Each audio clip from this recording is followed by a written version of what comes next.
it's not just Lillie, Jackson and Willshire, it's their 10 friends. It's also any other New Zealander who's living in Qatar.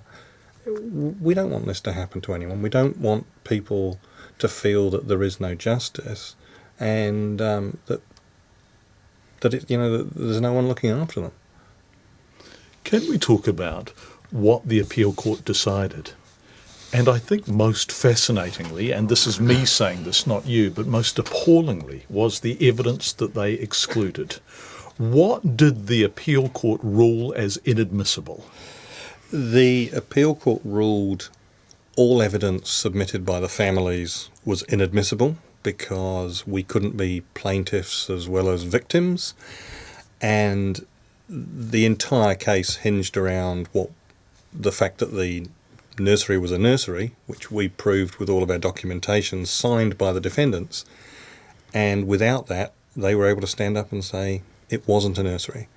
The other thing which was really disturbing was that the judge threw out the evidence submitted by civil defence and the independent report saying that there were flammable mouldings and flammable paint. He ruled that as inadmissible, and I still don't understand why. And yet it was the case. There was flammable mouldings and there was flammable paints. I've got the documents. I have the documents which actually prove that. So not only did you lose your triplets in circumstances which are too appalling to even contemplate, the most simple justice was being denied. Yeah, it was being denied, and the judge, his view was he was looking for, I guess he was erring towards that the defendants had more privilege than the victims. And what he did was he actually ruled out the voice of the victims, and therefore there was nothing there to contradict what the defendants said, and they said whatever they needed to say to change the verdict. And everything they said was accepted, admitted and upheld, and almost everything that you said and the people speaking on behalf of the children said was excluded. We weren't allowed to speak. We weren't allowed to speak, and our written evidence wasn't allowed to be submitted, even the evidence from the original trial. This is heartbreaking stuff, Jane, isn't it? Very much so. And in the meantime, the defendants are doing what? The same as they always did, as far as I'm aware. The mall manager, who should have been the person responsible for the safety procedures, still has his job, hasn't spent a day in prison.